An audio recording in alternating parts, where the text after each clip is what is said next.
Good morning, children. Today we will continue the chapter 3rd, that is metals and non-metals.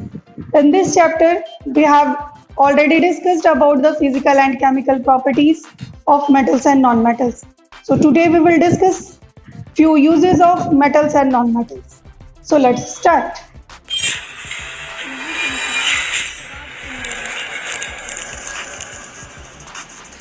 First, start with the uses of metals. On the basis of their physical properties, we know that metals are malleable, metals are ductile, good conductor of heat and electricity.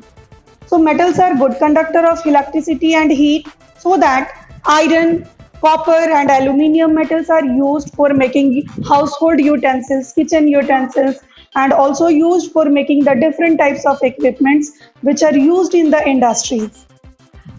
Copper and aluminium metal are used for making the electrical wires because metals are ductile.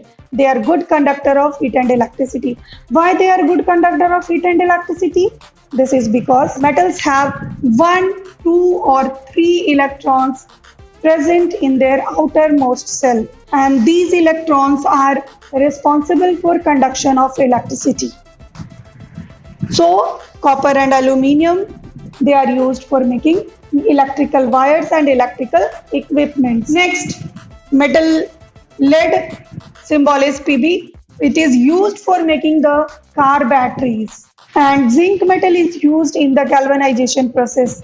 In this process, iron objects are dipped in the molten solution of zinc and make a layer of zinc over the iron object which protect it from the rusting. That is called galvanization. Next is mercury. This is the liquid metal which is used in the thermometers.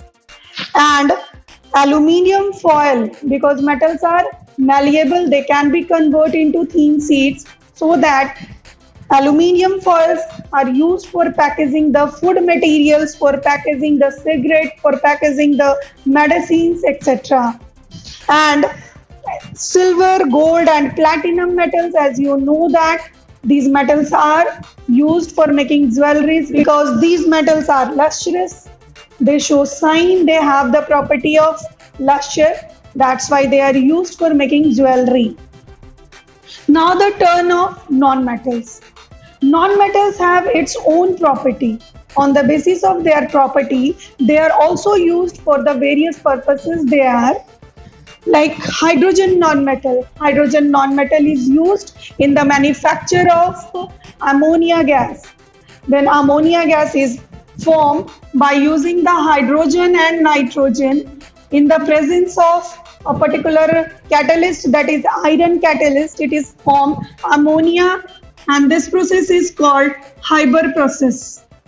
So in this process, hydrogen is the main component during the preparation of ammonia gas. Hydrogen is also used in the hydrogenation process, in which we convert the vegetable oil to vegetable ghee.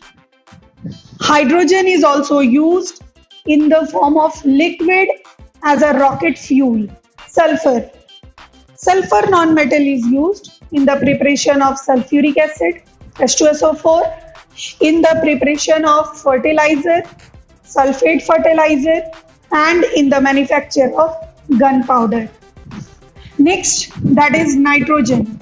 Nitrogen non-metal, it is also used for making the ammonia, because in the preparation of ammonia, hydrogen and nitrogen both are the main components. So nitrogen is also used in manufacture of ammonia.